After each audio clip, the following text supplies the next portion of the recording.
సృష్టికర్తను ఎరిగిన సృష్టి, ఎరుగని మనిషి. ఈ అంశాన్ని మనం ఆలోచించబోతున్నాం. మరలా చెప్తున్నాను, సృష్టికర్తను ఎరిగిన సృష్టి, ఎరుగని మనిషి. దేవుని పిల్లలారా, ఈ అంశంలో ముఖ్యంగా మీకు 4 పదాలు కనపడతాయి. ఏంటా 4 పదాలు అంటే సృష్టికర్త, సృష్టి, మనిషి, ఎరగటం. ఈ 4 పదాలే ఈ అంశం. కానీ ఎన్ని విలువైన సంగతులు ఈరోజు మీరు వినబోతారో చివరిలో మీకు అర్థమవుతుంది. దేవుని పిల్లలారా, సృష్టికర్త అనగానే సమస్తాన్ని సృజించినవాడు అని అర్థం. మనం కూర్చున్న ఈ నేల, పైన కనబడుతున్న ఆకాశం, సముద్రాలు, జీవులు, చెట్లు, పంచభూతాలు, ఇవన్నీ కూడా అనుభవిస్తున్న మనిషిని, ప్రకృతిని, అన్నిటినీ, సమస్తాన్ని కలిగించిన ఆయనే సృష్టికర్త అంటారు.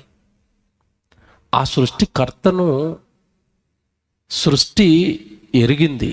నన్ను చేసింది ఆయనే, నన్ను పుట్టించింది ఆయనే, నన్ను బ్రతికిస్తున్నది ఆయనే. తమ్ముడు కన్వీనర్స్ ఎవరైనా ఈ పిల్లలు అల్లరి చేయకూడదు చూడండి. వీళ్ళు అల్లరి చేస్తే బయట తీసుకెళ్ళిపోండి. వీళ్ళు అల్లరి చేస్తే వెనక వాళ్ళకి వాక్యం వినడానికి ఇబ్బందిగా ఉంటుంది. వీళ్ళు కూర్చోనంటే ఇంటికి పంపించండి. వీళ్ళని జాగ్రత్తగా వినండి. సృష్టికర్త సృష్టిని కలిగించాడు. సృష్టికర్త మానవులను కలిగించాడు. సృష్టికర్త సృష్టిని కేవలం మాటతో, కలుగుగాక అన్న మాటతో కలిగించాడు. మనుషులను మాత్రం తన స్వహస్తాలతో చేసుకుంటున్నాడు. కారణం, సృష్టి తన పిల్లలకు సేవ చేయడానికి చేశాడు. తన పిల్లలను తన వారిగా, తన సొత్తుగా, తన స్వకీయులుగా, తన సంతానంగా, తన స్వహస్తాలతో మనుషులను చేసుకున్నాడు. కానీ సేవ చేయడానికి పుట్టిన సృష్టి దేవుడిని అర్థం చేసుకుంది. దేవుడి మనసెరిగింది. దేవుడు బ్రతకమన్నట్టుగా బ్రతికింది. దేవుడు చెయ్యమన్నవే చేసింది. కానీ స్వహస్తాలతో తన స్వరూపం ఇచ్చి కన్న పిల్లలు మాత్రం దేవుడి ఉద్దేశాలకు భిన్నంగా బ్రతకటం ప్రారంభించారు. నిజంగా ఈరోజు ఒక పక్క సృష్టిని, మరో పక్క మనుషులను పెడుతున్నప్పుడు ఈ రెండింటిలో ఎవరు దేవుడిని బాగా ఎరిగారో ఈరోజు మీకు అర్థమవుతుంది.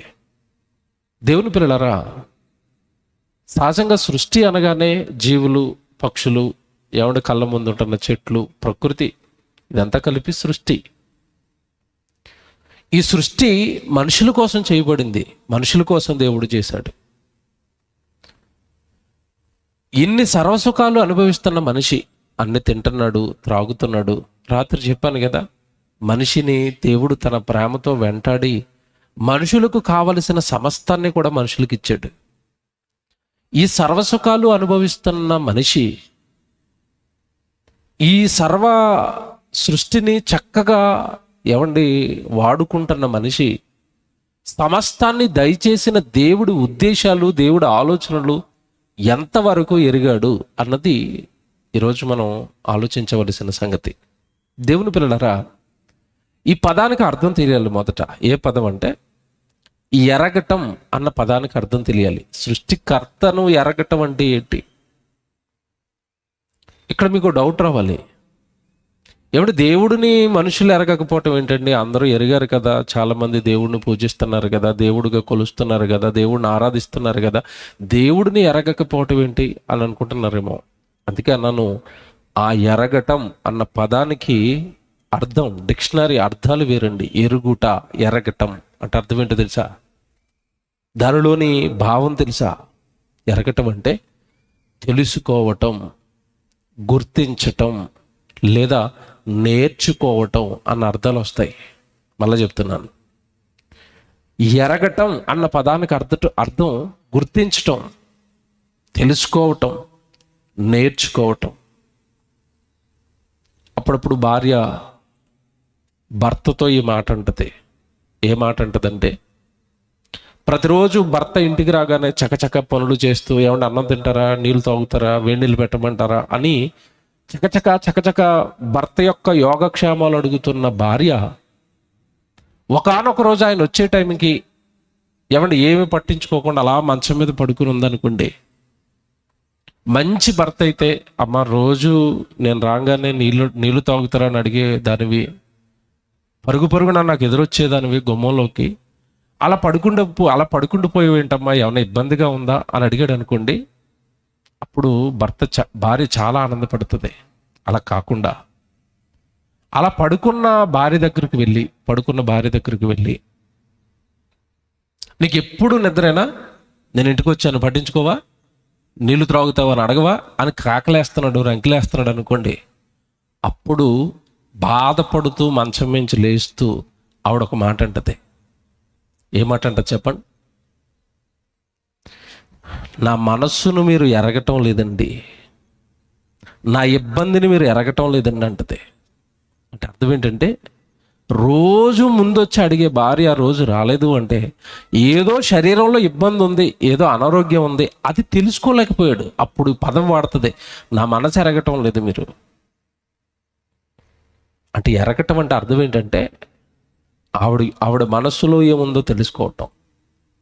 ఈరోజు భూమి మీద ఉన్న మనుషులు, పరలోకంలో ఉన్న దేవుడు ఇంత విశ్వాన్ని కట్టి చక్కటి జీవితాన్ని అనుగ్రహించి కష్టపడుతున్న దేవుడి మనస్సులో ఏముందో ఎంతమంది ఎరిగారు అన్నది ప్రశ్న.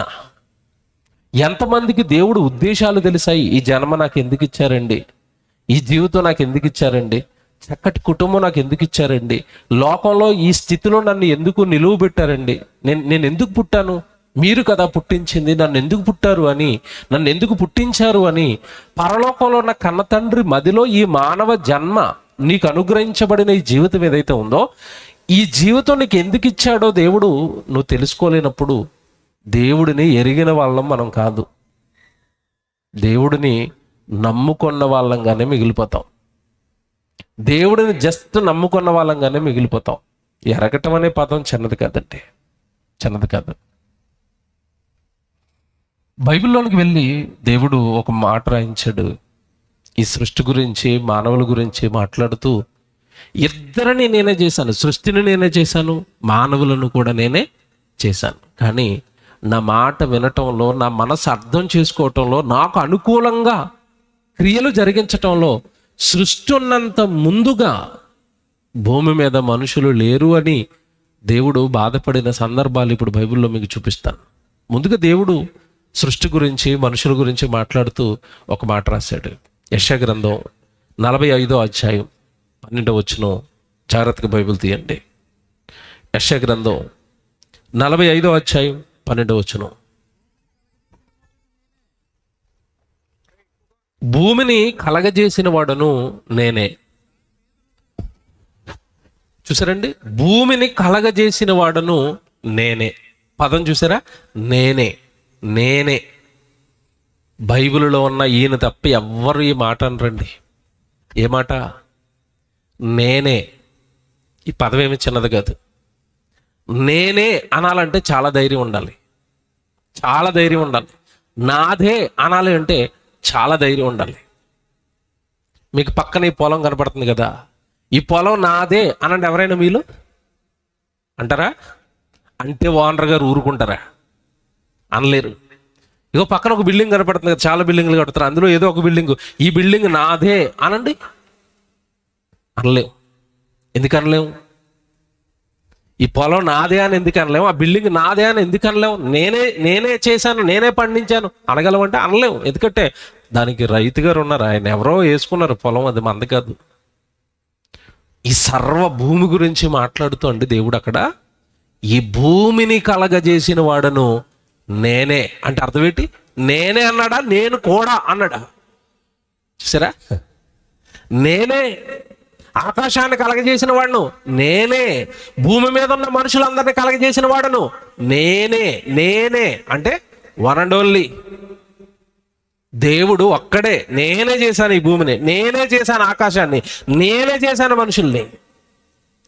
నేనే బాగుంటుందండి, నేను కూడా బాగోదండి, బాగోదు. మీరు బాధపడకూడదు, అందులో ద్వంద్వార్థాలు తీయకూడదు. జస్ట్ భావం అర్థం చేయించడానికే ఉదాహరణ వాడుతున్నాను నేను. తప్పుగా మాత్రం ఆలోచించకండి. భార్యను నిలబెట్టి నీ భర్త ఎవరమ్మా అన్నాం అనుకోండి, మంచి ఆవిడైతే ఏం ఆన్సర్ చెప్తే చెప్పండి? ఈయనే అంటది. ఈయన కూడా అన్నది అనుకోండి, బాగుందా? బాగోలేదా? అసలు బాగోలేదంటే. ఈయన కూడా అన్నట్టు తప్పది. ఆవిడలో ఏదో తప్పు ఉంది. నీ భార్య ఎవరండి అన్నవాడు ఏమన్నా భర్త మంచి భర్త అయితే ఏమంటాడు? ఈవిడే. కరెక్ట్, బాగుంది, అంతే. ఈవిడే నా భర్త, ఈవిడే నా భార్య, ఈయనే నా భర్త, బాగుంటుంది. ఈవిడ కూడా అన్నాడండి, బాగోలేదు. దేవుడి విషయంలో కూడా అంతేనండి. దేవుడు ఒక ఆయనే ఉంటాడు. భూమిని కలగజేసిన వాడను నేనే. నేను కూడా కాదు అక్కడ, నేనే చేశాను. నేనే భూమిని చేశాను, నేనే ఆకాశాన్ని చేశాను, నేనే భూమి మీద ఉన్నవన్నీ చేశాను, నేనే ఆకాశంలో ఉన్నవన్నీ చేశాను. కావాలంటే మీరు చెక్ చేసుకుంటానంటే, నేను రాయించిన దైవ గ్రంథమైన బైబిలులో సృష్టి గురించి ఏవైతే చెబుతానో సృష్టిలో అవే జరుగుతాయి. కావాలంటే చెక్ చేసుకోండి అన్నాడు, అంతే. ఇందులో ఏమండి మరొక మాట ఏమీ లేదు. నేనే చేశాను, నేను రాశాను బైబిల్ని. నేను సృష్టి గురించి బైబిల్లో ఏది రాశానో కళ్ళ ముందు సృష్టిలో నీకు అవే కనబడతాయి, ఇవే సాక్ష్యాలు అన్నాడంతే. బైబిల్ అండి నిజంగా వండర్ఫుల్ అండి, వండర్ఫుల్. భూమిని కలగజేసిన వాడను నేనే అన్నాడు అంటే చేశాడు గనక ధైర్యంతో మాట అంటున్నాడు. భూమిని సృష్టించాడు గనక, భూమిని నిరాకారంగా శూన్యంగా ఉన్నప్పుడు దీనికి ఒక రూపం ఇచ్చాడు గనక, ఈ భూమి పని చేయడానికి, భూమి తిరగడానికి ఎవడి నిత్యము కష్టపడుతున్నాడు గనక భూమి నాదే అన్నాడు. మరొక సందర్భానికి వెళ్ళిపోతే భూమి గురించి ఎవడి కీర్తన గ్రంథంలో మాట్లాడుతూ అంటాడు, భూమి నాదే, నేను దానిని నరులకు ఇచ్చి ఉన్నాను అంటాడు. ఆయన భూమిని ఎవరికి ఇచ్చాడట? నరులకి ఇచ్చాడు. అంటే ఈరోజు మనుషులు అనుభవిస్తున్న ఈ భూమిని అంతా నరులకి ఇచ్చింది ఎవరు చెప్పండి? దేవుడు. కానీ ఏ మనిషి అయినా భూమిని నాకు దేవుడు ఇచ్చాడు అంటాడా? అతనికి ఉన్న 5 ఎకరాల పొలం దగ్గరికి వెళ్ళి ఈ పొలం నీకు ఎక్కడదని అడగండి, ఏం చెప్తారు చెప్పండి? మా నాన్నగారు ఇచ్చారు. ఆయన అడగండి, మా నాన్నగారు ఇచ్చారు. ఆయన అడగండి, మా నాన్నగారు ఇచ్చారు. ఈ నాన్నలకి అందరికీ ఎవరిచ్చారు? దేవుడిచ్చాడు. ఆయన మర్చిపోయారండి. అందుకే జ్ఞాపకం చేస్తూ అంటున్నాడు, భూమిని కలగజేసిన వాడను నేనే. తర్వాత మాట ఎంత బాగుంటుంది. తర్వాత మాట, దాని మీద చదవడం దగ్గరగా ఉన్న వాళ్ళు, దాని మీద ఉన్న నరులను నేనే సృజించి తిని. భూమి మీద ఉన్న నరులందరూ ఒక దేశంలో ఉన్న నరులా? దేవుడు చూసారు ఎలా మాట్లాడుతున్నాడు? భూమి మీద ఉన్న నరులందరూ అన్నాడు. కానీ మనుషులు దేశానికో దేవుడిని ఎట్టుకున్నారండి, రాష్ట్రానికో దేవుడు, గ్రామానికో దేవుడు. ఇదేటండి? భూమిని కలగజేసిన వాడను నేనే.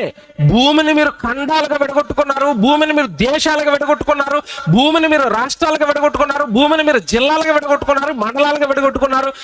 తర్వాత జిల్లాలు మండలాలు అయిపోయిన తర్వాత గ్రామాలుగా విడగొట్టుకున్నారు, కాలనీలుగా విడగొట్టుకున్నారు. మీరు విడగొట్టుకున్నారు. సమస్త భూమిని కలగజేసిన వాడును నేనే. ఆ భూమి మీద ఉన్న అమెరికా వల్ల, చైనా వల్ల, ఆఫ్రికా వల్ల, కెన్యా వల్ల, పాకిస్తాన్ వల్ల భూమి మీద ఉన్న నరులందరినీ కలగజేసిన వాడను నేనే. దేవుడు ఎంత బాగున్నాడండి. ఒకే భూమి నేనే చేశాను, ఈ భూమి మీద ఉన్న నరులందరినీ కూడా నేనే చేశాను. మీరు బైబిల్లో నుండి చదువుతున్నప్పుడు, కీర్తన గ్రంథం 100వ కీర్తన చదువుతున్నప్పుడు కూడా భూమిని ఆల్రెడీ దేశాలుగా విడగొట్టేసుకున్నారు కనుక అప్పటికి 100వ కీర్తన రాస్తూ మొదటి వచనంలో ఏమంటాడంటే, సమస్త దేశములారా యెహోవా యెహోవాను సేవించండి, యెహోవాను పూజించండి, యెహోవా వైపు చూడండి అంటాడు. 100వ కీర్తన మొదటి వచనంలో ఉంటుందండి మాట. సమస్త దేశములారా అన్నాడు, ఉత్సాహధ్వని చేయండి. కిందకి వెళ్ళేసరికి అంటాడు, యెహోవాయే దేవుడని తెలుసుకొనండి అంటాడు. సమస్త దేశాలలో ఉన్న వాళ్ళు యెహోవాయే దేవుడని తెలుసుకోవాలి. కారణం కలిగించింది ఆయనే. ఆయనే మనలను పుట్టించాను, మనము ఆయన మేపు గొర్రెలము. 100వ కీర్తన అండి, ఎంత బాగుంటుందండి కీర్తన. నేను అక్కడికి ఎందుకు వచ్చానంటే, సమస్త భూమిని నేనే కలిగజేశానంటున్నాడు. భూమి మీద ఉన్న సమస్త దేశములారా, ఆ దేశంలో ఉన్న ప్రజలారా, నేను మిమ్మల్ని పుట్టించాను, మిమ్మల్ని కలగజేసిన వాడును నేనే, మిమ్మల్ని పెంచి పోషిస్తున్న వాడును నేనే అన్నాడు. ఏమండి, అన్ని దేశాలకు దేవుడు ఒకడే అని ఈజీగా మీరు కనిపెట్టడానికి కొన్ని నేను చెప్తాను, మీరు నిజమో కాదో ఆలోచించండి. ఎవడి దేశానికి ఒక రాజు ఉంటాడు, లేదా ప్రధానమంత్రి ఉంటాడు, లేదంటే అధ్యక్షుడు ఉంటాడు. ఈ దేశంలో ఇతను కొన్ని రూల్స్ పెట్టుకుంటాడు, ఈ దేశంలో ఇతను కొన్ని రూల్స్ పెట్టుకుంటాడు, ఈ దేశంలో ఇతను కొన్ని రూల్స్ పెట్టుకుంటాడు. ఒక అతని రూల్ మరొక అతనికి నచ్చదు, మరొక అతని రూల్ మరొక అతను నచ్చదు. ఎవరి ఇష్టానుసారంగా వాళ్ళు పరిపాలిస్తారు. దేశాన్ని పరిపాలించే ప్రస్తుత మానవ అధికారాల గురించి, ప్రభుత్వాల గురించి నేను చెప్తున్నాను. కానీ పరలోకంలో ఉన్న దేవుడు ఈ భూమిని అంతా కలిగించాడు, ఒక ఆయనే చేశాడు కనుక మీరు ఆయన చేసిన వాటి విషయంలో ఆలోచిస్తే ఒకేలా ఉంటాయి. ఒకే దేవుడు చేశాడు కనుక ఒకేలా ఉంటాయి అన్ని. ఇప్పుడు ఒక ఉదాహరణ చెప్తాను మీకు. మన భారతదేశంలో ఉన్న గాలి నాకు కనపడుతుంది అని వాళ్ళు చేయొద్దండి, కనపడదు. అమెరికా వెళ్ళిపోతే గాలి కనపడుతుందా? ఇక్కడ కనపడదు కనుక ఎక్కడ కనపడదు. నీళ్లు తాగితే ఇక్కడ ఎలాంటి రుచి ఉంటాయో అమెరికా వెళితే కూడా అలాంటి రుచి ఉంటాయా? ఏమైనా మారతాయా? మారవు. మనుషులు ఏమైనా మినరల్స్ కలుపుకుంటే మారతాయేమో. వీళ్ళు తిన్నగా తాగరు కదండి, దేవుడిచ్చిన అటు ఇటు మిక్సింగ్లు చేస్తూ ఉంటారు. ఫ్రూట్ జ్యూసులాగా మంచి నీళ్ళు ఇస్తే అందులో కలిపి మినరల్ వాటర్ అని ఇస్తున్నారు. కానీ వాటర్ టేస్ట్ ఎక్కడికి వెళ్ళినా ఒకేలా ఉంటుంది. దేవుడు పంచదార చేశాడు. అమెరికాలో ఉన్న పంచదార, ఇండియాలో ఉన్న పంచదార ఒకేలా ఉంటుంది అన్న తేడా ఉంటుందా? తేడా ఏముండదు. దేవుడు చేసినవన్నీ ఒకేలా ఉంటాయండి. కారణం ఒక దేవుడు చేశాడు కనుక ఒకేలా ఉంటాయి. పోనీ అది మీకు అర్థమైపోతే అవన్నీ వదిలేసేయండి. ఇప్పుడు మాట్లాడుతాను మిమ్మల్ని. భారతదేశంలో ఉన్న మనుషులను దేవుడే చేశాడు, అమెరికాలో ఉన్న మనుషులను దేవుడే చేశాడు.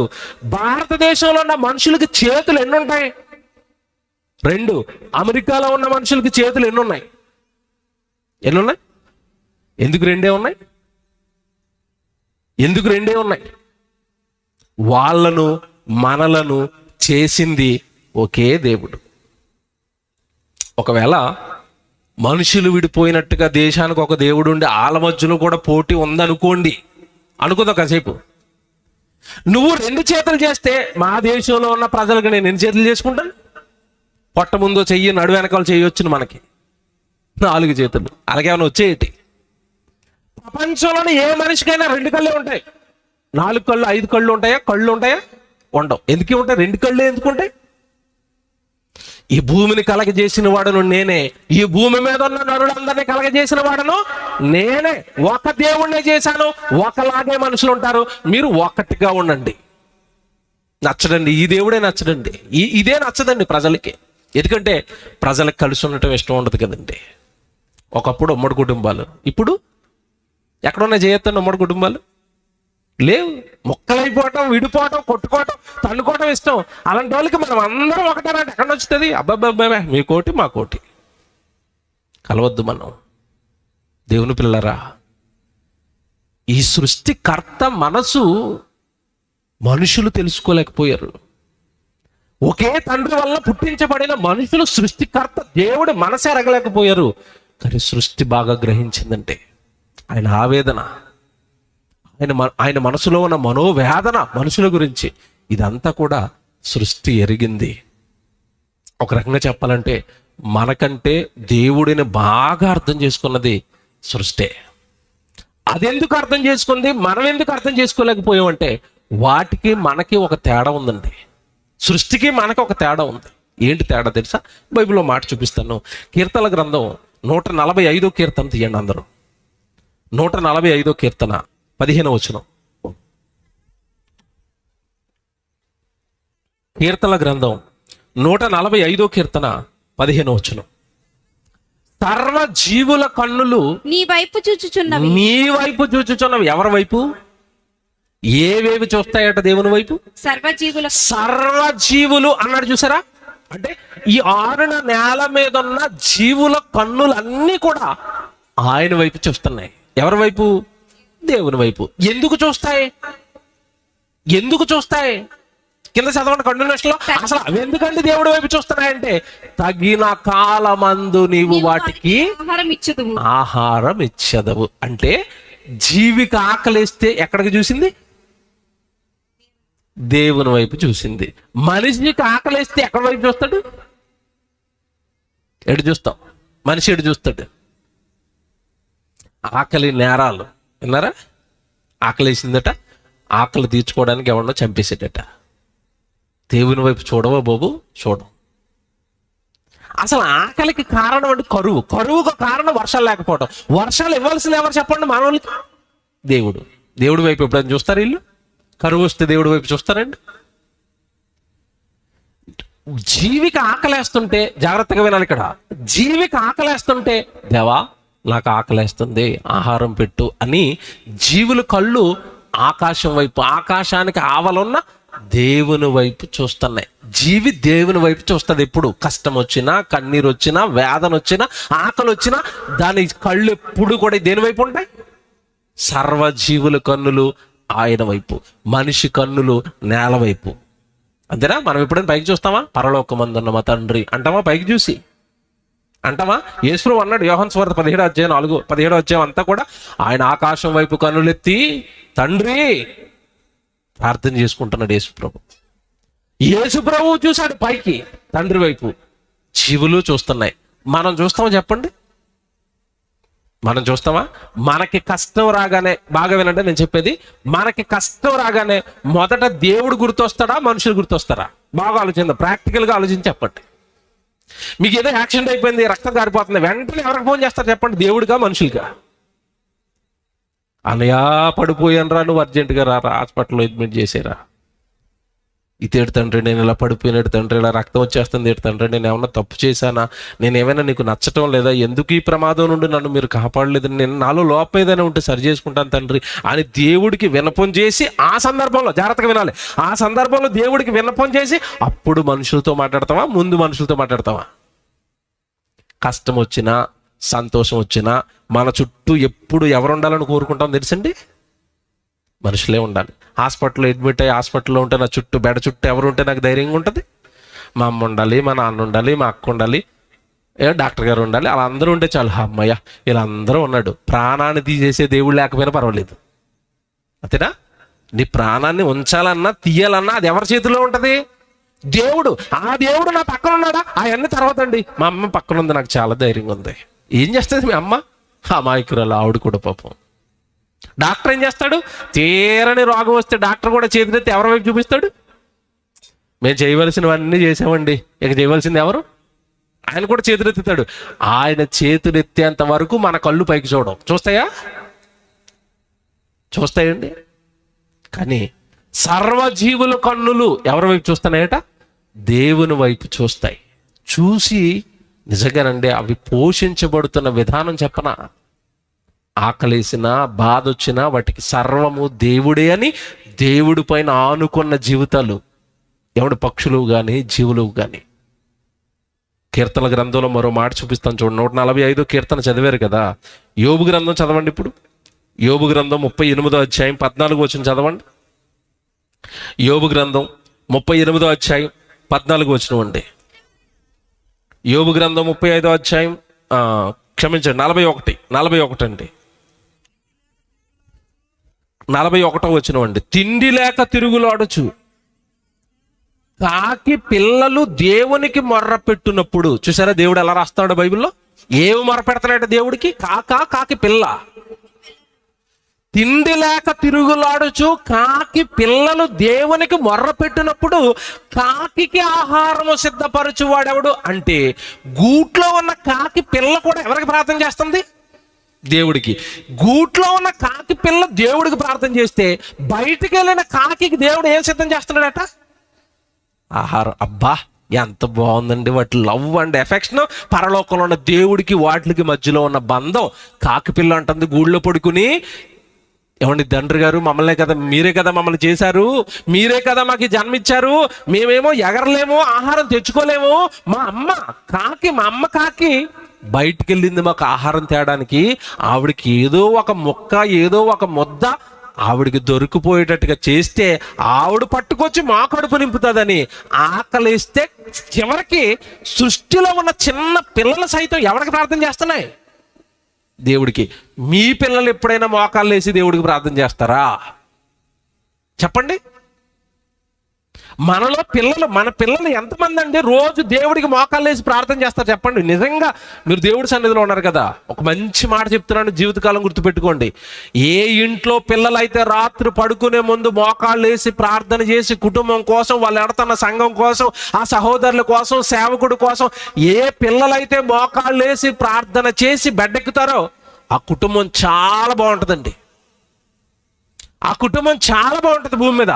ఆత్మీయంగా బాగుంటారు, ఏమంటే ఆర్థిక పరంగా బాగుంటారు, ఆరోగ్యపరంగా బాగుంటారు, ఏమంటే సేవ పరంగా బాగుంటారు పిల్లలు ప్రార్థన చేసినప్పుడు. ఎందుకంటే పసిపిల్లల ప్రార్థన అంటే దేవుడికి చాలా ఇష్టం. మన పిల్లలతో ఎప్పుడండి ప్రార్థన చేయించాం మనం? బాగా ఆలోచించండి. చేస్తారా?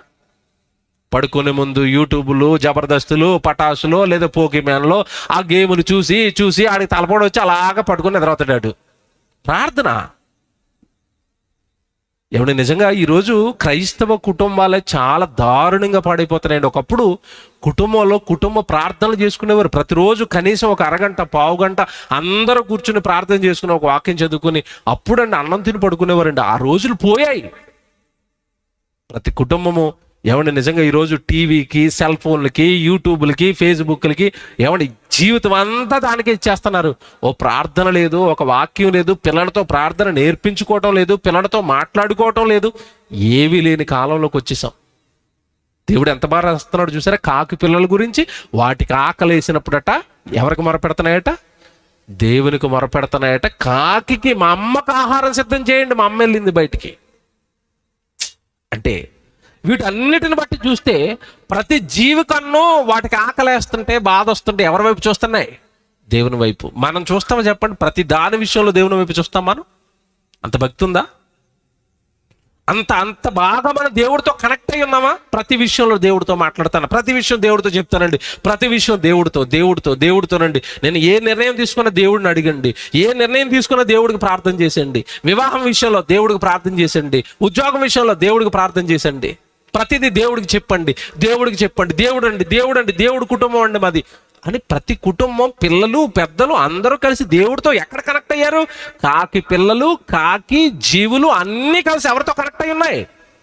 దేవుడితో. ఇప్పుడు చెప్పండి, దేవుడిని మనం ఎరిగామా, బాగా జీవులు ఎరిగాయా? మనం బాగా భక్తిగా ఉన్నామా, జీవులు బాగా భక్తిగా ఉన్నాయా దేవుడి ఎడల? బాగా ఆలోచించుకోండి.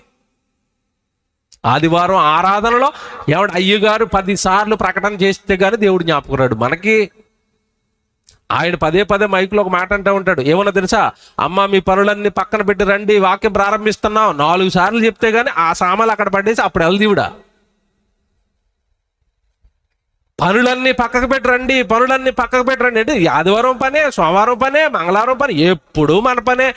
దేవుడి సన్నిధి, దేవుడి వైపు ఆదివారం చూసే ఆరాధనలో ఆ గంట సేపైనా వచ్చి కూర్చుంటామేమోనని సేవకుడు గొగ్గులు పెడుతూ ఉంటాడు మైకులో. రండి టైం అయిపోతుంది, పాటలు పాడతాడు, వాక్యం ప్రారంభిస్తున్నాం, రండి. ఏ రండి? ఎక్కడొచ్చారు? ప్రతి క్షణం దేవుని వైపు చూస్తున్న జీవులు దేవుణ్ణి ఎరిగాయా? అప్పుడప్పుడు ఎప్పుడో దేవుడు గుర్తొచ్చే. మనకి దేవుడిని బాగా మనం ఎరిగామా? ఆయన్ని మనం అర్థం చేసుకున్నాం? మీరు చెప్పండి. ఇప్పుడు ఎవరు అర్థం చేసుకున్నారు? మీరు ఆశ్చర్యపోయే సంగతి చూపిస్తాను బైబిల్. ఇప్పుడు కీర్తన గ్రంథం 104వ కీర్తనకి రండి. జీవులు ఎంత గొప్ప మనసు కలిగి ఉన్నాయో దేవుని ఎడల. 104వ కీర్తనకి రండి, 21వ వచనం. అందరు జాగ్రత్తగా తీసుకోండి, బైబిల్ చూడాలి అందరూ. 104వ కీర్తన 21వ వచనం. సింహపు పిల్లలు వేట కొరకు గర్జించుచున్నవి, తమ ఆహారమును దేవుని చేతిలో నుండి తీసుకొని చూచుచున్నవి. ఇక్కడ ఏ పిల్లలు? మళ్ళీ మన ఇంటి పక్కన గూళ్ళో ఉండే కాకి పిల్లలు దేవుడికి ప్రార్థన చేస్తాయట. మనకి దూరంగా అడవులలో ఉండే సింహపు పిల్లలు కూడా ఎవరికి ప్రార్థన చేస్తాయట? చూడండి, ఇళ్ళ మధ్యలో ఉన్నవి, అడవి మధ్యలో ఉన్నవి సమస్తము కూడా దేవుడు దేవుడు దేవుడు. చివరికి పెద్దవి కాదండి, ఏమిటి అక్కడ ప్రతిసారి దేవుడు వేటి గురించి రాయిస్తున్నాడు? పిల్లలు, సింహపు పిల్లలు. అదేనా ఉంది 21వ వచనంలో, 21. సింహపు పిల్లలు వేట కొరకు గర్జించుచున్నవి, తమ ఆహారమును దేవుని చేతిలో నుండి తీసుకొని చూచుచున్నవి. మాకు ఆహారం పెట్టు దేవా, మాకు ఆహారం పెట్టు అని సింహపు పిల్లలు కూడా దేవుణ్ణి అడుగుతున్నాయటండి. జీవులండి. ఇది మీరు లోతుగా ఆలోచిస్తేనే అర్థమవుతుంది. పైన ఆలోచిస్తేనండి మన చుట్టూ ఉన్న జీవుల్లో ఇదంతా జరుగుతుందా? జరుగుతుంది. మీకు మాట అడగనండి, మనిషిది ఉద్యోగం పోయిందనుకోండి, తను చేస్తాను ఉద్యోగం పోయిందనుకోండి, బాస్ దగ్గర ఎలా బాధపడతాడు? ఏమండి మీరేనండి నాకు దిక్కు, మీరు ఉద్యోగం తీసేస్తే నేను బతకలేనండి, ప్లీజ్ అండి ఉద్యోగం తీసేయండి, ప్లీజ్ అండి ఈ పని నా దగ్గర తీసేయకండి, ప్లీజ్ అండి అంటాడు. మన ఇంటి ముందుకు వస్తున్న కుక్క నువ్వు అన్నం వేస్తావేమో అని మీ ఇంటి ముందుకు వస్తుంది. పో చీ అనగానే, బాబు నువ్వు అన్నం అయిపోతే బతకలేను బాబు అంటదా కుక్క?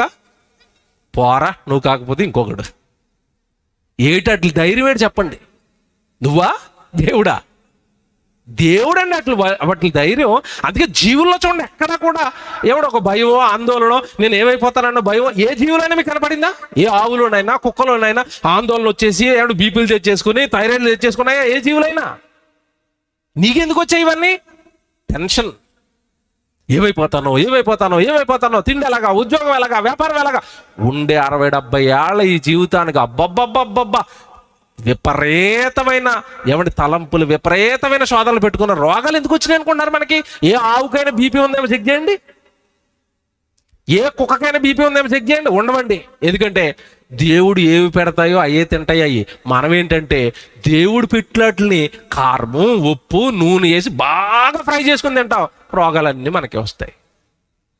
దేవుడు పెట్టినట్టుగా తింటాయి, హాయిగా ఉంటాయి అవి. మనిషికి ఉన్న టెన్షన్స్ అండి జీవులకు ఉండవండి. ఎందుకంటే నువ్వేమో ఈ నేల వైపో ఈ మనుషుల వైపో చూసి ఆందోళన చెందుతూ ఉంటావు. వాటి కళ్ళు మాత్రం ఎవరి వైపు చూస్తున్నాయట? దేవుడి వైపు చూసినప్పుడు దేవుడు నీకు తోడుగా ఉంటానని మాట ఇచ్చినప్పుడు ఆ మనుషుల ఆందోళన ఉంటుందండి. అసలు ఆందోళన ఉంటుందా? ఉండదండి. యేసుప్రభు భూమి మీద ఉన్నప్పుడు ఎలా ఉన్నాడు తెలుసా? యేసుప్రభు శిష్యులు అందరూ కలిపి పడవలో వెళుతున్నారు. అక్కడ ఏమొచ్చిందట? తుఫాను వచ్చింది. ఆయనేమో హాయిగా నిద్రపోతున్నారు. శిష్యుల్లో అలజడి. ప్రభా మేము నశించిపోతున్నాం, నీకు చింతలేదా అంటున్నారు వాళ్ళు. ఏమండి నేను మాట్లాడుతాను, అక్కడ మేము నశించిపోవటం ఏంటి? ఇప్పుడు ప్రభు కూడా అదే వాళ్ళలో ఉన్నాడు కదా, అదే పడవలో ఉన్నాడు కదా. వీళ్ళు నశించిపోతే ఆయన నశించిపోడా? ఆయన ఎందుకు నిబ్బరంగా ఉన్నాడు? దేవుడు పిల్లలు మనం, దేవుడు పనిలో ఉన్నాం. ప్రకృతి మనకి ఎలాంటి హాని చెయ్యదు. ఆయన హాయిగా ఉన్నాడు. ఆ విశ్వాసం లేక వీళ్ళు కంగారు అయిపోయారు. లేచిన వెంటనే ఆయన వేసిన మొట్టమొదటి డైలాగ్ ఏంటో తెలుసండి? అల్ప విశ్వాసులారా అన్నాడా? ఎందుకు మీరు భయపడుతున్నారు ప్రకృతికి? ఎందుకు ఈ ప్రకృతి వైపరీత్యాలకు భయపడుతున్నారు? ఎందుకు అంత టెన్షన్? ప్రాణం పోతుందన్నా? దేవుడి చేతిలో ఉంది ప్రాణం పోయే స్థితి. ప్రాణాలన్నీ దేవుడి చేతుల్లో ఉన్నాయి, ఆయన తీయాలి. మీరు దీనికి ఎందుకు భయపడుతున్నారు? ఆయన ఎంత బాగున్నాడు చూసారంటే, జీవులు ఎంత బాగున్నాయి చూసారా? ఏ జీవి టెన్షన్ పడదండి. ఏ జీవిలోనూ కోపం, ఏ జీవిలోనూ ఒక రకమైన ఆందోళన ఏమి కనపడండి. కారణం సర్వజీవులు కన్నులు ఎవరి వైపు చూస్తాయట? ఆయన వైపు చూస్తాయి. ఇప్పుడు ఈ 21వ అధ్యాయంలో 104వ అధ్యాయంలో మీరు 21 చదువుకున్నారు కదా, అలా కొంచెం ముందుకు వచ్చేసి నేను కొన్ని వచనాలు చెప్తాను, జాగ్రత్త చదవండి. 27, 28 వచనాలు చదువుకోండి. 27, 28 తగిన కాలమున జాగ్రత్త చదువుకోండి. 27వ వచనం 104 కీర్తన 27. తగిన కాలమందు నీవు వాటికి ఆహారం ఇచ్చేదవని ఇవన్నీ నీ దయ కొరకు కనిపెట్టుచున్నవి. జీవులు ఎవరి దయ కొరకు అంట? దేవుని దయ, దేవుని దయ, దేవుని దయ. జాగ్రత్తగా వినాలి. దేవుని దయ, దేవుని దయ, దేవుడి దయ. దేవుడు మాకు తోడుగా ఉంటే చాలు, దేవుడు మమ్మల్ని దయ తలిస్తే చాలు. వీడియో రెడీ చేద్దాం. మనిషి ఈరోజు దేవుడు ఎక్కడున్నాడు, దేవుడు ఎవరో తెలియక, ఆయన దయను ఎలా పొందుకోవాలో తెలియక మనిషి రోజు చేస్తున్న ప్రయత్నాలలో ఒక ప్రయత్నం చూపిస్తాను ఇప్పుడు మీకు. దేవుడు మాకు దయ చూపించాలి, దేవుడు మమ్మల్ని కరుణించాలి, దేవుడు మా కష్టాలు తీర్చాలి, దేవుడు మాకు తోడుగా ఉండాలని అసలు దేవుడిని ఎక్కడ వెతకాలో తెలియక, దేవుడు ఎవరో తెలియక నానా కష్టాలు పడుతున్నాడు మనిషి. కానీ జీవులు మాత్రం స్ట్రైట్ గా సృష్టికర్తను ఎరిగాయి, ఆయనతో మాట్లాడుకున్నాయి, నువ్వు మా మీద దయ చూపిస్తే చాలని దేవుడితో కనెక్ట్ అయిపోయాయి. కానీ మనిషికి దేవుడు ఎవరో తెలియక ఎలాంటి వేషాలు వేస్తున్నాడో వీడియో ప్లే చేస్తారు చూడండి. బాబా ఆవిడ పిచ్చి ఆవిడ ఒక ఆవిడ తిరుగుతూ ఉంటుంది, ఆ వీడియో ప్లే చేస్తారు చూడండి. మీకు వీళ్ళు ఏం చేస్తున్నారు చూడండి, ఆవిడ వెనకాల తిరుగుతూ.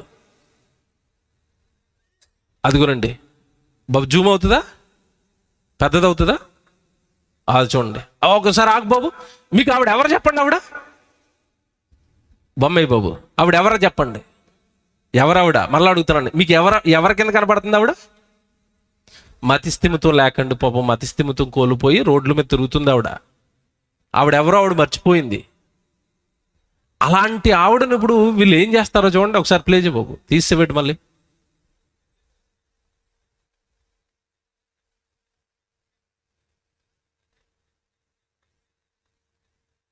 అవుదా?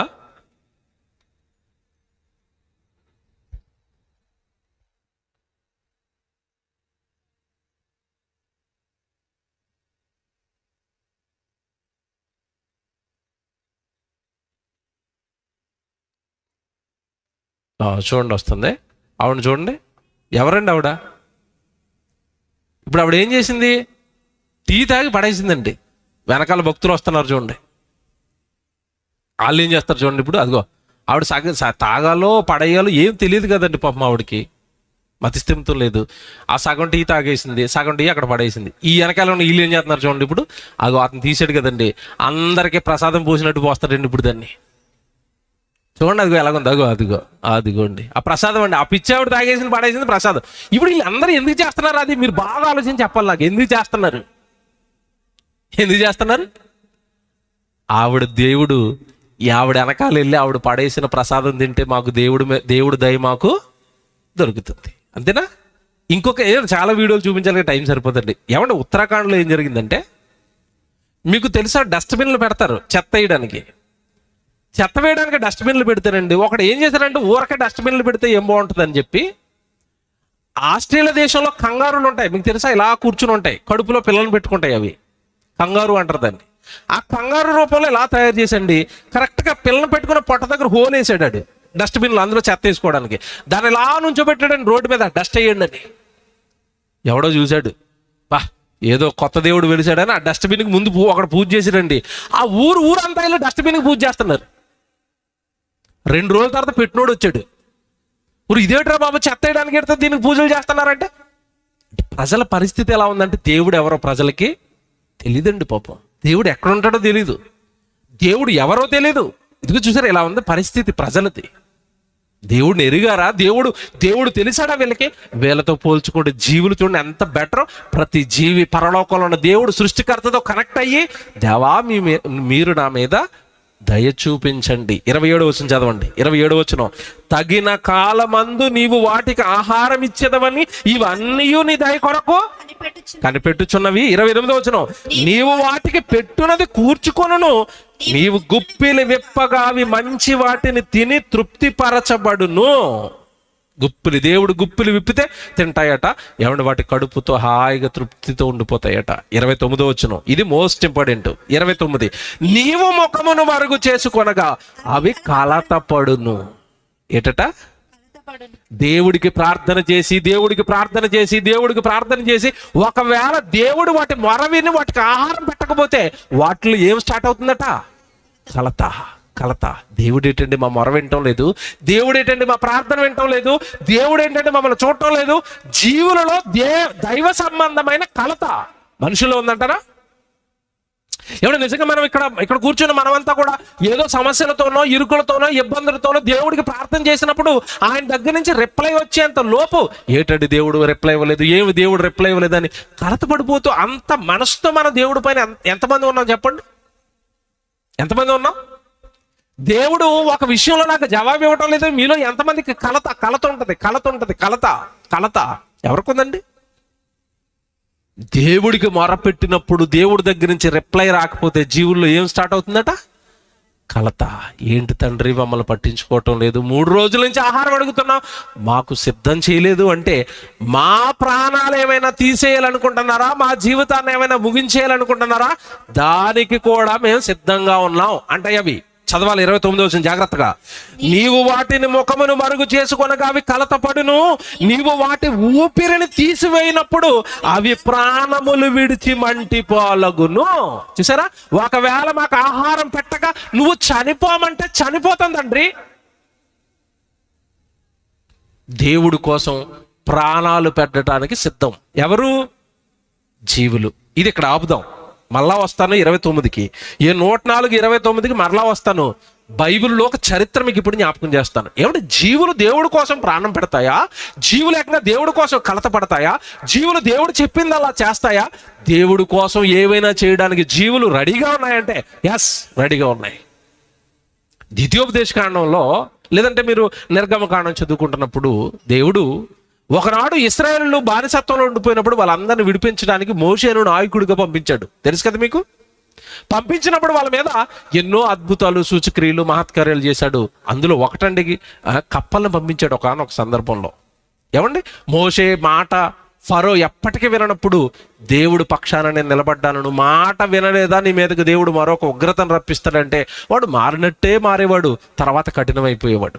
అలాంటి సందర్భంలో దేవుడు ఒకనొక సందర్భంలో ఫరో మీద కప్పలను ప్రయోగించాలని నిర్ణయించుకున్నాడు.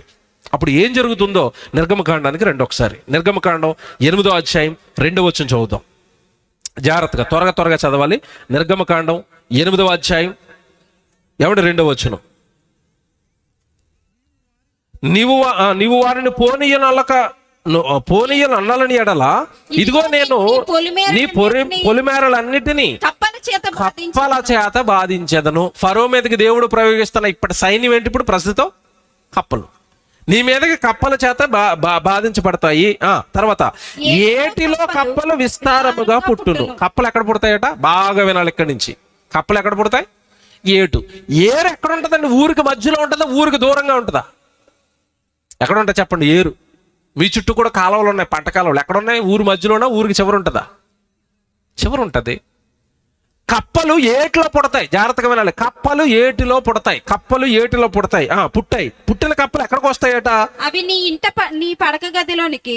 అవి నీ పడక గదిలోనికి. అండర్లైన్ చేసుకోండి. కప్పలు ఎక్కడికి రావాలి? పడక గది. అంటే ఇప్పుడు మీకు అర్థమయ్యే భాషలో చెప్పాలంటే బెడ్రూమ్. మీకు అర్థమయ్యే భాష ఇది. నీ పడక గదిలోనికి, నీ మంచం మీదకి, నీ సేవకుల ఎండ్లలోనికి. నీ సేవకులు అంటే ఎవరు ఇక్కడ? బాగా వినాలి. నీ సేవకులు అంటే ఎవరు?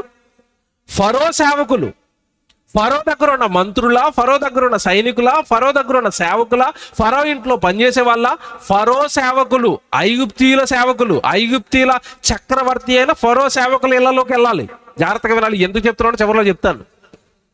నీ సేవకుల ఎండ్లలోనికి, నీ జనుల మీదకి, పొయ్యిలోనికి. నీ జనులు అనగానే ఎవరు? ఫరో జనులు ఎవరు? ఇప్పుడు ఐగుప్తీయులు మాత్రమే. వాళ్ళతో పక్కనే ఏమంటే ఇశ్రాయేలు ఉంటారు. వాళ్ళ మీదకి కాదు, కేవలం నీ సేవకులు, నీ జనులు. ఇది గుర్తుపెట్టుకోండి.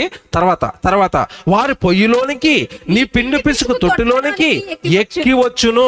ఆ కప్పలు నీ మీదకి, నీ జనుల మీదకి, నీ సేవకుల మీదకి వచ్చునని యెహోవా సెలవిచ్చుచున్నాడని నేను చెప్తున్నాను. నువ్వు జాగ్రత్తగా, నువ్వు నీ ఇష్టం, మరి నువ్వు మారకపోతే దీనికి సిద్ధపడు అన్నాడు. ఫరోగడు విండ కదా, సిద్ధపడిపోయాడు. ఇప్పుడు కప్పలు వచ్చేసాయి. జాగ్రత్తగా వినండి. కప్పలు వచ్చేసాయి. మీరు అలా చదువుకుంటా వచ్చేస్తే దేవుడు చెప్పినట్టుగానే కప్పలు ఏటిలో పుట్టాయి. జాగ్రత్తగా వినాలి. కప్పలు ఏటిలో పుట్టాయి. కప్పలకు దేవుడు ఆజ్ఞించాడు. ఇస్తాడా? జీవులతో దేవుడు మాట్లాడతాడా? మాట్లాడతాడు. మీకు తెలిసిన ఒక ఉదాహరణ జ్ఞాపకం చేసుకున్నాడు బైబిల్లో.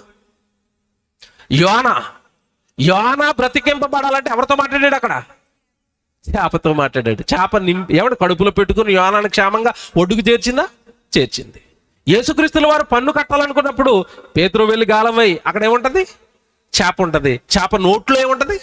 షెకెల్ ఉంటది. అంటే వీళ్ళకి పన్ను అవసరమని చేప, అక్కడ ఉన్న చేప ఏం మోసుకొని వచ్చింది? షెకెల్ మోసుకొని వచ్చింది. దేవుడు సృష్టిలో ఉన్న దేనితోనైనా మాట్లాడతాడు. ఇక్కడ కప్పలతో మాట్లాడాడు. మీరు ఫరో గారి దగ్గరికి వెళ్ళి నేను ఏంటో చూపించాలన్నట్టు. ఎస్ మై బాస్ అన్నాయి. ఏవి? కప్పలు. పుట్టాయి. ఎక్కడ పుట్టాలని ఆజ్ఞించాడు? ఏట్లో పుట్టాలి. ఏట్లో పుట్టిన కప్పలు, జాగ్రత్తగా వినాలి, ఏటిలో పుట్టిన కప్పలు వెతుక్కుంటూ వెతుక్కుంటూ వెతుక్కుంటూ వెతుక్కుంటూ ప్రయాణం చేసుకుని ఊర్లోకి రావాలి. జాగ్రత్తగా వినండి. ఊర్లోకి వచ్చిన తర్వాత ఆ ఊర్లో ఇశ్రాయేలీలు ఉంటారు, ఆ ఊర్లో ఐగుప్తీయులు ఉంటారు. ఇప్పుడు ఎవరి ఇంట్లోకి పడితే వాళ్ళ ఇంట్లోకి వెళ్ళకూడదు. దేవుడు ఆజ్ఞ ప్రకారం ఎవరింట్లోకి వెళ్ళాలి? నీ సేవకుల ఇంట్లోనికి, నీ జనుల ఇంట్లోనికి, నీ మంచం మీదకే వస్తాం మేము. ఎవరు? కప్పలు. ఊర్లోనికి వచ్చిన కప్పలు ఫరో ఇల్లు ఎత్తుకున్నాయి, ఫరో సేవకులు ఇల్లు ఎత్తుకున్నాయి, ఫరో జనులు ఇల్లు ఎత్తుకున్నాయి. వాళ్ళ బెడ్ మీదకి వెళ్ళిపోయాయి, వాళ్ళ పిండి పిసుకు తొట్టులోకి వెళ్ళిపోయాయి, వాళ్ళ పొయ్యిలోకి వెళ్ళిపోయాయి. ఏమండి, కప్పలు ఒకేసారి ఇంటి నిండా నిండిపోతే ఇల్లు ఎలాగుంటా చెప్పండి? పెద్ద బావురు కప్ప ఒక్కటే మీ ఇంట్లోకి వస్తేనే మీరు పెద్ద అడవాడు చేస్తారు. ఒక్క కప్ప వస్తే, ఇటు నిండా కప్పలు వస్తే ఫరోగాడు అల్లాడిపోయాడండి. మారిపోయినట్టుగా నటించాడు. బాబు మోషే గారు, అహరోన్ గారు, మీకు ఒక నమస్కారం, ఈ కప్పర్ దాటికి మేము తట్టుకోలేకపోతున్నాం, కొంచెం వీటిని తీసేయమని మీ దేవుడితో చెప్పండి అనగానే మరలా దేవుడికి ప్రార్థించారు, కప్పల్ని తీసేయాలి. ఇప్పుడు ఎలా తీస్తున్నాడో 13వ వచనం చూడండి. 13వ వచనం 8వ అధ్యాయం 13వ వచనం. యెహోవా మోషే మాట చొప్పున చేసెను గనుక ఎండ్లలోనేమి వెలుపలనేమి పొలములనేమి కప్పలు ఉండకుండా చచ్చిపోయెను. ఈ మాట చూసారా? కప్పలు ఉండకుండా చచ్చిపోయెను. బాగా వినాలి ఈ మాట. చచ్చిపోయెను, చచ్చిపోయెను. పుట్టమంటే పుట్టాయి. ఎక్కడ? ఏట్లో. వెళ్ళమంటే వెళ్ళాయి. ఎక్కడికి? ఫరో ఇంట్లోకి. వాడు మారాడు, మీరు చచ్చిపోండి అనగానే చచ్చిపోయాయి. చూసారా? దేవుడు చెప్పినట్టుగా చేస్తున్నాయి. ఏవి? కప్పలు. ఇప్పుడు మన గురించి చెప్తాను, జాగ్రత్తగా వినండి. మనల్ని పుట్టించాడు దేవుడే కాదా? రాత్రి చెప్పాను, తల్లి గర్భంలో మనల్ని చేసింది దేవుడే. లోకంలోనికి మనల్ని పంపించింది దేవుడే. పంపిస్తూ మనకేం చెప్పాడు చెప్పండి? లోకంలో ఉన్న మీ జీవితకాలం అంతా మీరు నాకు మహిమను తీసుకుని రావాలని చెప్పాడు. మీరు సర్వలోకానికి వెళ్ళి సర్వసృష్టికి సువార్తను ప్రకటించండి అని చెప్పాడు. పుట్టించింది ఆయనే, వెళ్ళమన్నది ఆయనే, వెళ్ళి ఏ పని చెప్పాలో ఏ పని చేయాలో చెప్పింది ఆయనే. ఎవడు నిజంగా దేవుడు చెప్పిన పనిలో మనలో ఎంతమంది ఉన్నాం? చేయొద్దండి ఇప్పుడు ధైర్యంగా. నేను రోజు సువార్తకి వెళ్తానండి, దేవుడు వెళ్ళమన్నాడు కదా, సర్వ సృష్టికి వెళ్ళమన్నాడు కదా, సర్వలోకానికి వెళ్ళమన్నాడు కదా. నేను సువార్తకి వెళ్తున్నాను, నేను సేవకి వెళ్తున్నాను, నేను దేవుడు పనికి వెళ్తున్నాను, దేవుడు వాక్యం నేర్చుకోవడానికి వెళ్తున్నాను, లేదా ప్రతిరోజు దేవుడు మాటలు నేర్చుకోవడానికి, బైబిల్ నేర్చుకోవడానికి వెళ్తున్నాను, ప్రార్థనలకు వెళ్తున్నాను. ఎవరున్నారు మనలో? దేవుడు చెప్పింది ఎగ్జాక్ట్గా చెప్పినట్టుగా చేస్తున్నాయి. పుట్టమంటే పుట్టాయి, వెళ్ళమంటే వెళ్ళాయి. అయిపోయింది పని, మీరు చచ్చిపోండి అనగానే అక్కడ ఏమైపోయా? చచ్చిపోయాయి. ఇప్పుడు దేవుడు మనల్ని ప్రాణం పెట్టమని చెప్పాడు బైబిల్లో. నేను మీ నిమిత్తం ప్రాణం పెట్టాను, మీరు మీ సహోదరుల నిమిత్తం ఏం పెట్టాలి? ప్రాణము పెట్టబద్దులై ఉండాలన్నాడు. ఎంతమంది రెడీ? ఎంతమంది రెడీ అండి? క్రైస్తవ్యంలో క్రీస్తు కోసం, సేవ కోసం, ఆత్మల రక్షణ కోసం ప్రాణం పెట్టడానికి సిద్ధం. నన్ను చంపేయండి అంటారా? చంపటం అలాగుంచి, చావు అలాగుంచి, చావు ప్రసంగాలు చెప్తేనే ఇష్టం ఉండదు చాలా మందికి, తెలుసా? మన దగ్గర అంత బాగుంది భక్తి. షడ్రక మేషక్ అబేద్నెగోలను కాపాడిన దేవా నిన్ను కూడా కాపాడతాడు అన్నాడు అనుకోండి ప్రసంగికుడు, సేవకుడు. భలే ప్రసంగం అండి, ఇలా చప్పట్లు కొడతారండి. స్తెఫనును రాళ్లతో కొట్టించిన దేవా నిన్ను కూడా రాళ్లతో కొట్టించిపోతున్నాడు రెడీయా అనగానే ఆ పాస్టర్ గారిని మళ్ళీ తీసుకురాకండి. అంతేనా? మనకి ఎప్పుడు ఏమి ఇష్టం చెప్పండి? మనకి ఎప్పుడు ఏమి ఇష్టం? నేను కాపాడుతాడు, నేను రక్షిస్తాడు, నేను దీవిస్తాడు, ఇవి ఇష్టం తప్ప దేవుడి కోసం పుట్టాం, దేవుడు పని చేద్దాం, దేవుడి కోసం కష్టాలు పడదాం, అవసరమైతే దేవుడి కోసం ప్రాణాలు పెడదాం, ఒక స్టెఫన్ లాగా, అపోస్తుల్లాగా, యేసుప్రభు లాగా ఈ ఇష్టం ఉంటాయండి మనకి? ఇవి ఇష్టం ఉంటాయా? ఉండవు. ఇప్పుడు చెప్పండి, మనం ఎరిగామా దేవుడిని? సృష్టి ఎరిగిందా? మీరు ఇప్పుడు చెప్పండి. అందుకే టైటిల్ ఇప్పుడు అర్థమవుతుంది మీకు. సృష్టికర్తను ఎరిగిన సృష్టి, ఎరుగని మనిషి. దేవుడు ఉద్దేశాలు మానవులకు అర్థం అవ్వలేదు. సృష్టిలో ఉన్న ప్రతిదీ దేవుడు ఉద్దేశాలు అర్థం చేసుకుని బ్రతుకుతుంది. అక్కడ ఎంత బాగా మాట్లాడుతున్నారు చూసారు. కప్పలు మీరు చచ్చిపోవాలి అనగానే మంచం మీద ఉన్న కప్ప మంచం మీద చచ్చిపోయింది, పొయ్యిలో ఉన్న కప్ప పొయ్యిలో చచ్చిపోయింది, పిండి పిసుకు తొట్టులో ఉన్న కప్ప అక్కడ చచ్చిపోయింది. దేవుడు మమ్మల్ని పుట్టించాడు, వెళ్ళమన్నాడు, చచ్చిపోమంటున్నాడు, మా ప్రాణాలు విడిచిపెట్టేస్తున్నామని అలా చచ్చిపోయినాయండి. ఎక్కడికక్కడ కంపు కొట్టేసింది వాడు ఇల్లంతా, వాడు ఊరంతా కప్పలు కంపు కొట్టేసిన తర్వాత ఎవడ కమిట్మెంట్, ఆ భక్తి, దేవుడి పక్షాన మనలో ఎంతమందికి వచ్చింది? సరిగా మీటింగులకి రాము. ఒకవేళ మీటింగులు పెట్టినా ఏ సహాయము మనం చెయ్యం. దేవుడు పని మన జీవితంలో ఉండదు. కప్పల్లా ప్రాణాలు పెట్టే స్థితికి వచ్చామా దేవుడి కోసం? బాగా ఆలోచించండి. నేను చెప్పేవి ఆలోచించండి. ఇప్పుడు చెప్పండి, కప్ప బెటరా మనం బెటరా చెప్పండి? ఈ సందర్భాన్ని బట్టి కప్ప వెళ్తుండే నమస్కారం అండి అనాలి. ఎందుకు? నీకున్న భక్తి నాకు లేదు. ఏ జీవికున్న భక్తి మనకుంది? ఇప్పుడు చెప్తానండి అసలు విషయం. జీవులే కదండి, ప్రకృతిలో ఉన్న ప్రతిదీ దేవుడు మనసు ఎరిగింది. ఎలాగంటారా? సూర్యుడి కండి ఆది కాండంలో చెప్పాడు దేవుడు, పగటని ఏలుటకు పెద్ద జ్యోతిని అన్నాడు. ఇప్పటి వరకు ఆది కాండంలో చెప్తేనండి దేవుడు పగటని ఏలుటకు పెద్ద జ్యోతిని అంటే, ఇప్పటి వరకు ప్రతి పగలు సూర్యుడు వస్తూనే ఉన్నాడు, వెళ్ళిపోతూనే ఉన్నాడు, వస్తూనే ఉన్నాడు, వెళ్ళిపోతూనే ఉన్నాడు. ఆయనకి చెప్పిన పని సూర్యుడు ఆయన చేస్తున్నాడా లేదా? చేస్తున్నాడు. భూమికి చెప్పాడు నువ్వు పంటలు ఇవ్వాలని. ఆది కాండంలో దేవుడు చెప్పినప్పటి నుంచి ఎప్పటి వరకు అదిగో మన పక్కన ఉన్న పొలం పండుతూనే ఉంది. అది ప్రసవ వేదన అనుభవిస్తూ నీ కడుపు నింపుతూనే ఉంది. దానికి ఉండదేంటి ప్రసవ వేదన? నువ్వు ట్రాక్టర్ పెట్టి దున్నేస్తుంటే, దాని గుండెల్లో ట్రాక్టర్ దింపేస్తుంటే, గుణపాలు దింపేస్తుంటే, దాన్ని చీల్చేస్తుంటే దానికి లేదంటే బాధ. అది ప్రసవ వేదన పడుతూ నీ ఆకలి తీరుస్తుంది. చెప్పాడు, సృష్టికర్త చెప్పాడని ఆ భూమి అలా పండుతుంది. సృష్టికర్త చెప్పాడని సూర్యుడు వస్తున్నాడు. సృష్టికర్త చెప్పాడని ప్రతి సంవత్సరం వర్షాలు వస్తున్నాయి, భూమి తిరుగుతుంది, పంటలు పండుతున్నాయి, మనిషికి గాలి నీరు ఈ పంచభూతాలు అన్నీ అందుతున్నాయంటే దేవుడు చెప్పాడని మనకు సేవ చేస్తున్నాయి. దేవుడు మాట మేరకుండా అవి. మనిషి ఎప్పుడండి దేవుడు మాట విన్నాడు? మీరు చెప్పండి, విన్నాడా? మనిషి ఎప్పుడైనా దేవుడు వాక్యానికి లోబడి బ్రతికాడా? నా ఇష్టాలు నెరవేర్చు, నాకు ఉద్యోగం ఇయ్యి, నాకు వ్యాపారం ఇయ్యి, నాకు సంతోషాలు ఇయ్యి, నాకు ఆనందాలు ఇయ్యి. మరి ఆయన సంతోషాలు, ఆయన ఆనందాలు నువ్వేమి పట్టించుకోవు, ప్రకృతి పట్టించుకుంటుంది. మీరు ఏం చేయమంటే చేస్తాం ప్రభు, మీరు ఏం చెప్తే చేస్తాం, మిమ్మల్ని ఆనంద పెట్టడానికే కదా మేము పుట్టాము అంటుంది కప్ప. మనం ఎక్కడన్నామండి? ఇంత గొప్ప జీవితాన్ని అనుభవిస్తున్నాం, మనం ఎక్కడన్నామండి? ఈ మాట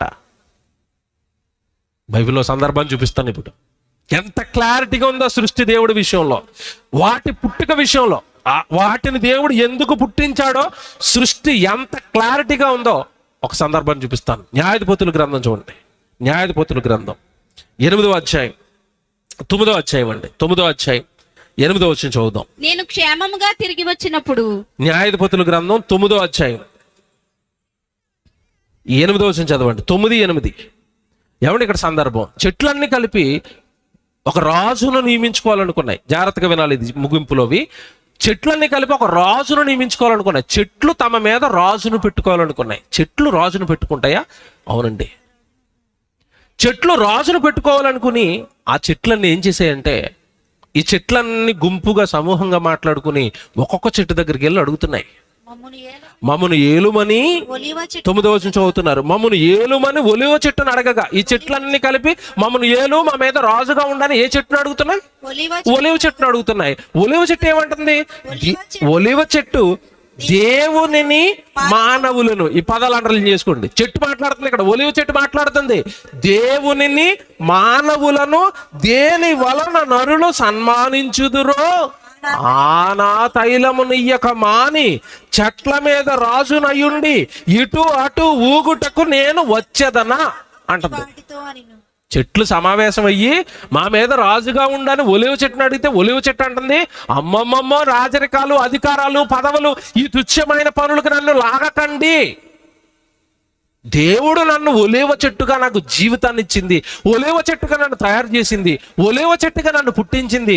ఇదిగో నేను ఒలివ నూనె ఇవ్వాలి, ఒలివ తైలం ఇవ్వాలని పుట్టాను నేను, అది చేస్తాను తప్ప రాజుగా నేను రాను అని మాట్లాడుతూ ఒలివ చెట్టు ఇక్కడ ఒక సత్యాన్ని చెప్తుంది. తన పుట్టుకెందుకో తాను చెప్తూనే నాకు దేవుడు తెలుసు, మానవులు తెలుసు అంటుంది. అది అదేనా అంటుంది ప్రారంభంలో? ఒలివ చెట్టు దేవునిని మానవులను అంటే చెట్టుకు దేవుడు తెలుసు, మానవుడు తెలుసు. ఇందాక ఒక వీడియో చూపించాను కదా, వాళ్ళకి దేవుడు తెలుసు అంటారా? తెలుసా? ఇప్పటికీ చాలా మందికి దేవుడు తెలుసా? తెలీదండి. చెట్టుకి దేవుడు తెలుసా? తెలుసు. చెట్టుకి మానవులు తెలుసా? తెలుసు. ఇంకా చెప్పనా, నువ్వు దేవుడిని నమ్మావో లేదో చెట్టుకి తెలుసా తెలీదా? ఇక్కడ బాగా ఆలోచించాలా. తెలుసా తెలీదా? మీ ఇంటి ముందున్న ఆవుకి నువ్వు దేవుడు గుడికి వెళ్తావో తెలుసా తెలీదా? దానికి బాగా ఆలోచించుకొని చెప్పండి. తెలుసా తెలీదా? తెలుసు. ఎలా తెలుసు? ఇందాక కప్పలు ఫరో ఇంటికి వెళ్ళమంటే ఫరో ఇంటికి వెళ్తున్నాయి, తన పిల్లలు ఇంటికి వెళ్ళొద్దంటే మానేసే. అంటే దేవుడిని ఎవరు నమ్మారో, దేవుడు పిల్లలు ఎవరో, దేవుడు పిల్లలు ఎవరో కాదో ఆవుకి గేదెకి అన్నిటికీ తెలుసండి. తెలుసండి, అన్నీ తెలుసండి. వాటికి అన్నీ తెలిసే నోరు మూసుకుని సేవ చేస్తున్నాయండి ఆయన చెప్పాడు గనక. లేకపోతే తన్నితే గేదె తన్నితే ఆవు తన్నితే ఎలాగుంటది? ఒరే గుడికి వెళ్ళకుండా పొద్దున్నే బిందెట్టుకుని ఎందుకురా పాలుకు వస్తున్నామని లాగి తన్నింది అనుకోండి, పాలుంటాయి మనుషులకి? బాగా ఆలోచించండి. అన్నీ తెలుసండి. ఏమంటే ఇక్కడ ఈ సందర్భం చదువుతున్నప్పుడు మీకు డౌట్ రావాలి. చాలామంది ఆ బైబిల్ గురించి చెబుతున్నప్పుడు చాలా హేళనగా మాట్లాడుతూ ఉంటారు. చెట్లు ఏంటండి మాట్లాడుకోవడం ఏంటండి, ఆ చెట్లని కలిసి మాట్లాడుకుని ఒక రాజును పెట్టుకోవడం ఏంటండి, చెట్లు ఎక్కడైనా మాట్లాడుకుంటాయా అని మీకు కౌంటర్ వేసే వాళ్ళు కూడా ఉంటారు. బైబిల్ ఎప్పుడు తప్పవదు. బైబిల్ దైవ గ్రంథం. అలా చెప్తానండి, బైబిల్ దైవ గ్రంథం. దీనిని తప్పు పట్టడం ఎవడి వల్ల కాదు. చెట్లు మాట్లాడుకుంటాయండి. ఎలాగో చెప్తాను. మీ ఇంటి ముందు ఉన్న కుక్కలు మాట్లాడుకుంటాయో మాట్లాడుకోవా? బాగా ఆలోచించండి. మాట్లాడుకుంటాయో మాట్లాడుకోవా? వీధిలోనికి ఒక కొత్త కుక్క వస్తే ఇవన్నీ కలిసి ఏం చేస్తాయి చెప్పండి? ఇవన్నీ గుంపు అయిపోయి సమావేశం అయిపోయి ఎవడు అరిసేసి మొరిగేసి ఆ ఒక్కదాన్ని వెళ్ళగొడతావా? వెళ్ళగొడతాయి. కమ్యూనికేషన్ ఉందా కుక్కకి? ఉంది. కుక్క పిల్లకి కుక్క తల్లికి కమ్యూనికేషన్ ఉంటుందా? ఉంటుంది. పక్షి పిల్లలతో మాట్లాడుకుంటుందా? కోడి పిల్లలను తన చుట్టూ మేపుతున్నప్పుడు పైన గెద్ద వచ్చింది అనుకోండి, ఏం చెప్తా చెప్పండి? కోడి నీకు అర్థమవ్వని భాషలో పిల్లలకి చెప్తుంది, పైన దుర్మార్గుడు వచ్చాడు మిమ్మల్ని ఎత్తిపోతాడు, రెక్కల కింద దూరండి అని. అలా రెక్కలెత్తి అది ఒక సౌండ్ చేయగానే పిల్లలన్నీ వచ్చి రెక్కల్లో దూరిపోతాయి. కాబట్టి అవి మాట్లాడుకుంటున్నాయా? కోడి పిల్లలు మాట్లాడుకుంటున్నాయా? మాట్లాడుకున్నాయి. పిల్లి మాట్లాడుకుంటుందా? పక్షి మాట్లాడుకుంటుందా? మాట్లాడుకుంటుంది. ఇప్పుడు చెట్టు మాట్లాడుకుంటుందా?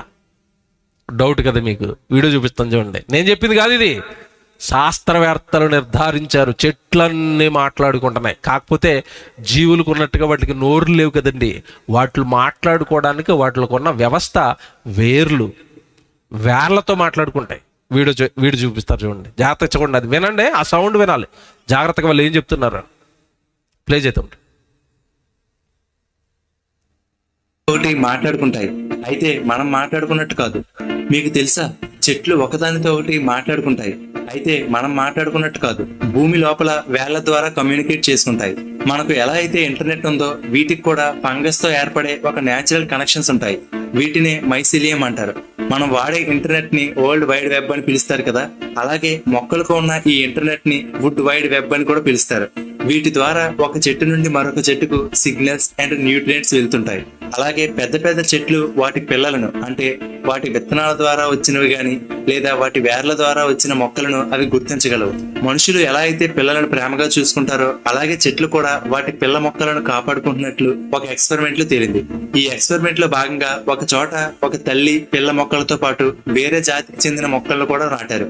ఆ తల్లి చెట్టు తన పిల్ల మొక్కను వేళ్ల ద్వారా గుర్తించి దానితో కనెక్ట్ అయింది.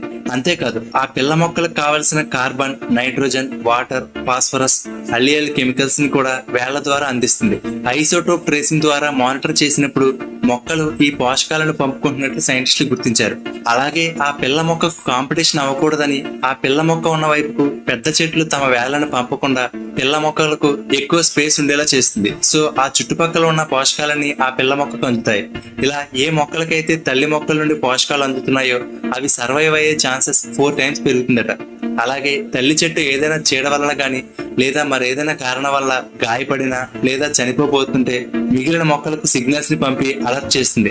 అలాగే చనిపోయే చెట్టు దాని దగ్గర ఉన్న రీసోర్సెస్ ని వేరే చెట్టుకు పంపిస్తుంది. సో ఈ విధంగా మనకు తెలియకుండానే భూమి లోపల చెట్లు కమ్యూనికేట్ అవుతూ ఉంటాయి. చూసారా ఎంత బాగుంది? ఇది నిన్నగాక మొన్న చెప్పారండి శాస్త్రవేత్తలు. బైబిల్ ఇప్పుడు చెప్తుంది. క్రీస్తుకు పూర్వం చెట్లు మాట్లాడుకుంటున్నాయి. ఏమని మాట్లాడుకుంటున్నాయి అంటే, మా మీద రాజుగా ఉండవా? అడవికి ఒక రాజు ఉన్నాడు, మాకు రాజు లేడు. చెట్లు కానీ ఒలివ చెట్టును రాజుగా ఉండమంటే ఆ చెట్టు అంటుంది, నేను దేవునిని మానవులను దేని వలన నరులు సన్మానించుదురో ఆ నా తైలముని ఇయ్యకమాని. అంటే ఒలివ చెట్టుగా దేవుడు నాకు జీవితం ఇచ్చింది తైలం ఇవ్వడానికి అంటుంది. ప్రతి చెట్టు అలాగే మాట్లాడుతానంతే. తర్వాత మీరు చదువుకోండి. ఆ తర్వాత మరో చెట్టు దగ్గరికి వెళ్తే అంజూరపు చెట్టు అదంటది, నేను మంచి మాధుర్యం కలిగిన పళ్ళు ఇవ్వడానికి పుట్టాను, నేను అది తప్ప మరొక పని చేయను. దేవుడు నాకు ఎందుకు పుట్టించాడు, ఈ జన్మ పరమార్థం ఏదో అదే నేను చేస్తానంటది అది. తర్వాత ఈ చెట్టు కూడా ఒప్పుకోలేదని చివరికి ద్రాక్ష తీగ దగ్గరికి వెళ్తాయి. ఆ ద్రాక్ష తీగ అంటది, నేను నరులకు మంచి ద్రాక్ష రసం ఇవ్వడానికి దేవుడు నన్ను పుట్టించాడు, నేను అదే ఇస్తాను అంటుంది. అంటే ప్రతి చెట్టుకి రండి అది ఎందుకు పుట్టిందో దానికి తెలుసండి.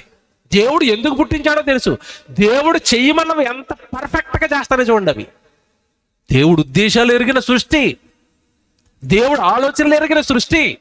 పాపం చెయ్యొద్దు, పవిత్రంగా బ్రతుకు, నేనున్నానని 10 మందికి చెప్పు అని పవిత్రమైన జన్మ, వాటికంటే శ్రేష్టమైన జన్మ, వాటికంటే గొప్ప జన్మ మనుషులకి ఇస్తే కేవలం ఈరోజు మనుషులు బ్రతుకుతున్నది ఎలా మీరు చెప్పండి? యథార్థవంతులుగా, పరిశుద్ధులుగా, పవిత్రులుగా ఈ జన్మనిస్తే ఈరోజు ఎలా తయారైపోయింది? ఏమంటే దొంగలుగా, ఏమంటే నరహంతకులుగా, వ్యభిచారులుగా ఎలా తయారయ్యాడు ఈరోజు మనిషి.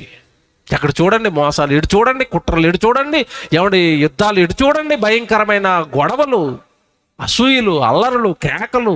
ఏంటి ఈ మనుషుల ప్రకృతిలో దేంట్లోనూ అది ఉండదండి. ప్రతి జీవి కూడా సాటి జీవికి సహాయం చేసుకుంటుంది, అన్ని కలిసి బ్రతుకుతాయి, పరలోకంలో ఉన్న దేవుడు ఉద్దేశాలు నెరవేరుస్తాయి. సృష్టిలో ఉన్న ప్రతిదీ మానవుడు పాడయ్యాడంటే, మానవుడికి దేవుడు ఉద్దేశాలు అర్థమవటం లేదంటే. నేను అంటున్న మాట కాదు ఇది. మీకా గ్రంథం 4:12 త్వరగా తీయండి. మీకా గ్రంథం 4:12. మీకా గ్రంథం 4:12 అండి. కళ్ళములో ఒకడు పనులు సమకూర్చున్నట్లుగా యెహోవా వారిని సమకూర్చును. పనులు సమకూర్చినట్లుగా యెహోవా సమకూర్చాడు. ఊరకనే రాలేదు ఈ జన్మ.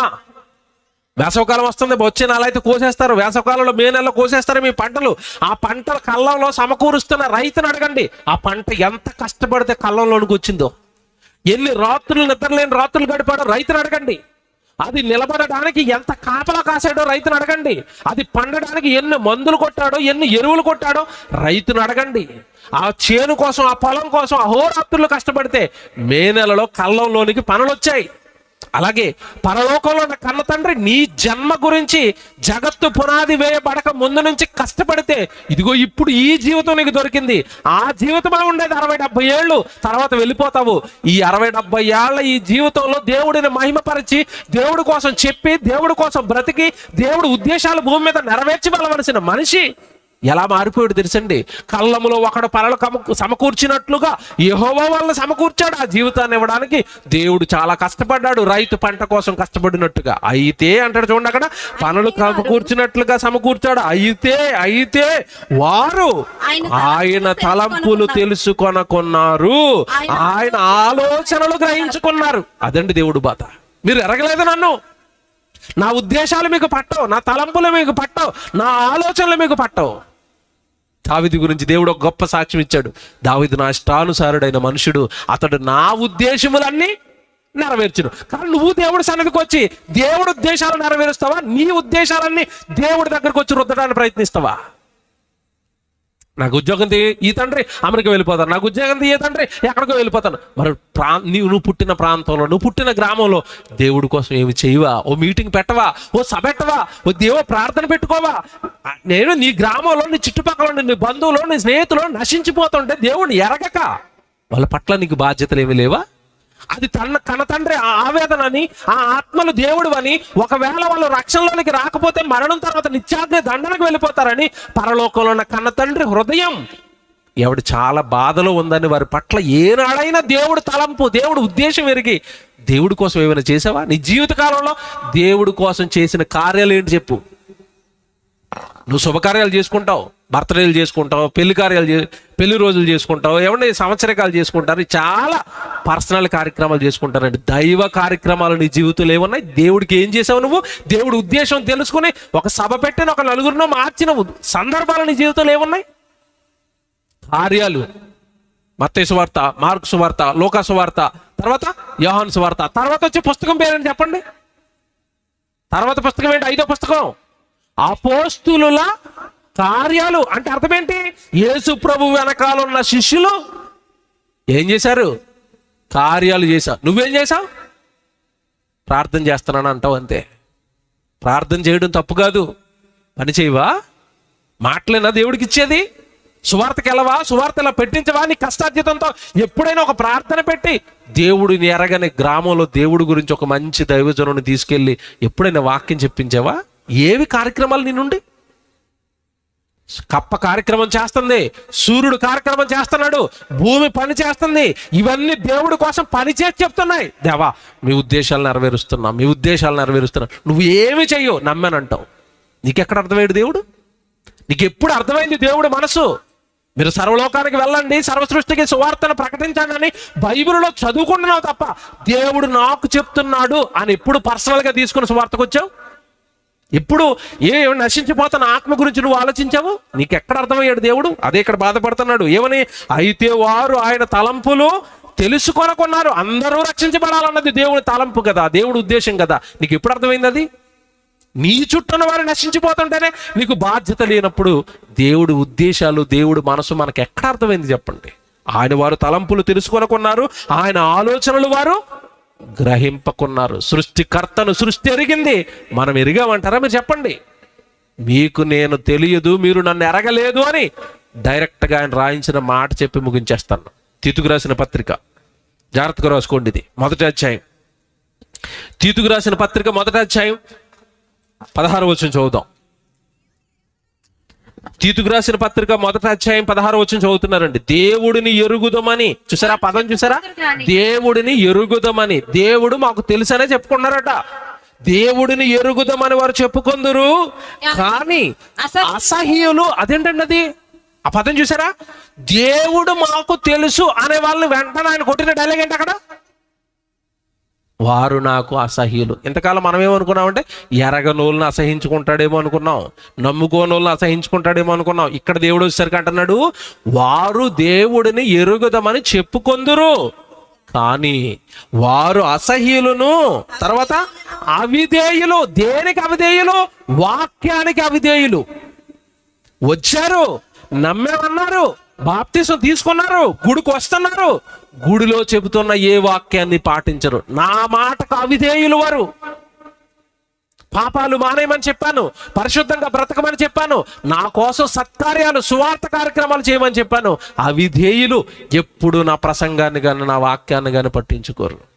ఏమండి మేము ఎందుకు అవిధేయులు అయ్యాం? మేము ఎందుకు మీకు అసహ్యం అయిపోతున్నాం తండ్రి అంటే తర్వాత మాటలో చెప్తాడు, వారు అవిధేయులను.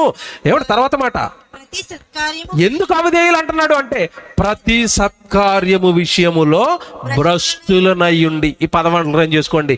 ఎందుకు మేము ఇష్టం లేదు ప్రభు అంటే, నా కొరకు అక్కడ సత్కార్యాలు జరుగుతున్నాయి, ఆ కార్యక్రమాలలో ఎప్పుడు నువ్వు పాలు పంపులు పొందవు. ఎండలో పడి పిల్లలు పనిచేస్తుంటే సువార్త కార్యక్రమానికి ఏనాడు గుక్కడు మంచి నిలిచింది లేదు, వాళ్ళకు భోజనం పెట్టింది లేదు, వాళ్ళతో పాటు పని చేసింది లేదు.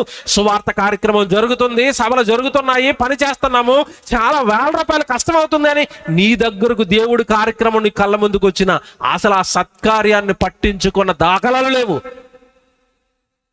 నేను శరీరం ఇచ్చి పని చేయలేనండి, కనీసం నా ఆర్థిక సహాయం, నా సేవలు ఆ పనిలో ఖర్చు పెట్టండి అని ఏనాడు నీ కష్టాన్ని కూడా సేవకి ఇవ్వలేదు, పనికి ఇవ్వలేదు, ఒక ఆత్మ రక్షణకి ఇవ్వలేదు. నువ్వు సత్కార్యాలలోనికే రాని నువ్వు నేను నన్ను నమ్మానని ఎందుకు చెప్పుకుంటున్నావు అన్నాడు అక్కడ. అదేనా ప్రారంభం? వారు దేవుడిని ఎరుగుదమని చెప్పుకొందురు. నోటితోనేమో దేవుడు తెలుసు, నోటితోనేమో దేవుడు నమ్మేశాం. కార్యాలు చేయండి, స్వార్థ పనులు చేయండి అంటే అవి మాకు చెప్పకండి. వీళ్ళందరూ దేవుడికి ఎవరట? అసహ్యులు, అవిధేయులు. ఎందుకు అసహ్యం, ఎందుకు అవిధేయం? ప్రతి సత్కార్యము విషయంలో వాళ్ళు ఎలా మారిపోయారట? భ్రష్టత్వం. దేవుడి పని మాకు చెప్పకండి, దేవుడి పని మేము చెయ్యము, చేస్తున్న వాళ్ళని ఇబ్బందులు పెడతాము, చేస్తున్న వాళ్ళకి అడ్డుగా మారిపోతాము. ఈ ఉన్నాయి మళ్ళీ చాలా మందిలో. నేను చాలా చోట్ల చూశానండి. చెయ్యరట, చేస్తున్న వాళ్ళు మాత్రం చాలా ఇబ్బందులు పెడతారట, మాటలు అంటారట, సూటుబోటు మాటలు అంటారట, ఏమన్నా ఏవేవో అడ్డంకులు ఏర్పాటు చేస్తారట. తప్పండి. నేను నిజంగా చెప్తున్నాను, దైవజనుడిగా బైబిల్ తెలిసిన వ్యక్తిగా చెప్తున్నాను. అందరూ గుర్తుపెట్టుకోండి ఇది. నువ్వు దేవుడి పని చేయకపోయినా దేవుడు నిన్ను ఏదో ఒక మూల నువ్వు గోజాడితే క్షమిస్తాడేమో కానీ దేవుడి పనికి అభ్యంతర కారణంగా దేవుడి పనికి అడ్డుగా మారావా అసలు దానికి క్షమాపణే లేదన్నాడు యేసుప్రభు. అది చేయటం కంటే ఏమని చెప్పాడు తెలుసా? ఒక పెద్ద బండ ఒకటి మెడకు కట్టుకుని సముద్రంలోకి దూకాయన్నాడు. ఎందుకంటే మళ్ళీ పైకి రాకూడదుగా, మెడక బండ ఉండాలి అంటే అర్థం ఏంటంటే ఒరే నువ్వు చచ్చిపోవడం బెటర్ రా అన్నాడు. దేవుడి పని అంటే చాలా గజగజ గజగజ గజగజ భయపడాలి, చేస్తున్న వాళ్ళకి భయపడాలి. అవసరమైతే మన సహాయం ఇవ్వండి, అవదా వచ్చి ప్రార్థన చేసుకుని వాక్యం విని వెళ్ళిపో, అంతే తప్ప అడ్డుగా మారొద్దు. మళ్ళీ చెప్తున్నాడు, అడ్డుగా మారకండి, అభ్యంతరాలు కలగజేయకండి. దేవుడి సభలకు కానీ, దేవుడి ప్రార్థనలకు కానీ, దేవుడి కార్యక్రమాలకు కానీ అడ్డుగా వచ్చామా దాని అంతటి శాపం మరొకటి లేదండి. పొరపాటున కూడా మాటతో కానీ క్రియలతో కానీ దైవ కార్యక్రమాలకు మనం ఏనాడు అడ్డు రాకూడదు. చేస్తున్న వాడిని మాటలతో ఎక్కడ నిరుత్సాహపరచకూడదు. చేయి తమ్ముడు చెయ్యండి, అన్నయ్యలు మీ వెనకాల మేము ఉంటాం, మా వల్ల అయింది సహాయం చేస్తాం, చెయ్యండి. తండ్రి కోసం చేస్తున్నారు కదా, అక్కడ వినబడేవి తండ్రి మాటలు కదా, మీరు పట్టుకున్నది బైబిల్ కదా, మేము పట్టుకున్నది బైబిల్ కదా, మేము వెళ్ళవలసింది ఒకే లోకం పరలోకం కదా, మీరు చెయ్యండి, మీకు తోడుగా ఉంటాం. మంచిదండి, ఇది మంచిదండి, పరలోకం వెళతారండి మనసుంటే. దేవుడి పని విషయంలో ఎవరైనా భ్రష్టులుగా మారుతున్నారా? చివరికి ఆయన ప్రయోగించిన మాట ఏంటో తెలుసా? ఎంత భయంకరమైన మాట తెలుసా? వారు అసహ్యులను, అవిధేయులను, ప్రతి సత్కార్యం విషయంలో భ్రష్టులనై ఉండి తమ క్రియల వలన ఆయనను ఎరగమన్నట్టుగా ఉన్నారు. మీరెవరో నాకు తెలియదు. మీ క్రియలు లేనప్పుడు మీరెక్కడ నాకు తెలుస్తారు? చాలా మందిలో ఒకటి ఉంటుందండి అపోహ, మేము విశ్వసించాం, నమ్మేశాం అంటున్నారు.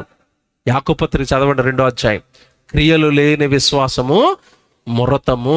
నువ్వు క్రియ లేకుండా నేను విశ్వాసనే అని చెప్పుకున్నా, దేవుడి దగ్గర నీ విశ్వాసం నిన్ను రక్షించదు. విశ్వాసముతో కూడిన క్రియలు ఉండాలి. అబ్రహాము విశ్వాసులకు తండ్రి, దేవునితో నిరూపించుకుని తండ్రి అయిపోయాడు.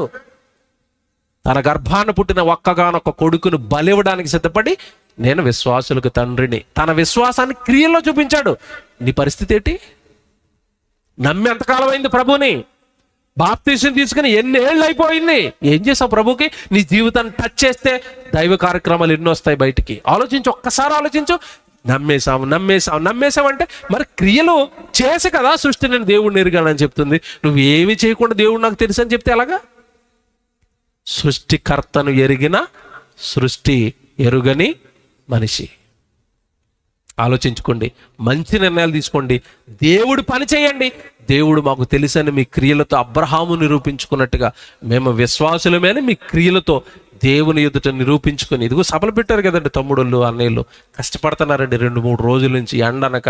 ఏమన్నా మన కోసం వంటలు చేసి, సౌండ్లు పెట్టి, లైటింగ్లు వేసి, ఎక్కడి నుంచో మమ్మల్ని పిలిపించి మాకు భోజనాలు పెట్టి వాళ్ళు పడుతున్న కష్టం ఎవరి కోసం? స్వలాభమా? వాళ్ళ ఇంట్లోకి ఏమైనా వస్తాయా? వాళ్ళ ఇంట్లో ఏమైనా మనం ₹1,000 ఇస్తున్నామా? పెట్టిన వాళ్ళకి లేదండి, వాళ్ళే ₹1,000 ఖర్చు అయిపోతాయండి. కారణం, మా తండ్రి కోసం మేము 4 మాటలు చెప్పించాలి ఈ గ్రామంలో, నలుగురికి ఆయన గురించి వినిపించాలి, ఒకరిని బలపరచాలి, ఒకరిని మార్చాలి.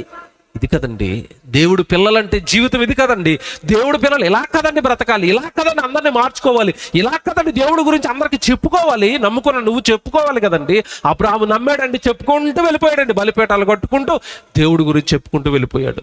అపోస్తులు నమ్ముకున్నారు, తర్వాత చెప్పుకుంటూ వెళ్ళిపోయారు. నువ్వేం చేస్తున్నావు దేవుడి కోసం? నమ్మావు కదా, ఏం చేసావు? అపోస్తుల పేరట కార్యాలు ఉన్నాయి, నీ పేరిట ఏమున్నాయి? ఆలోచించుకో.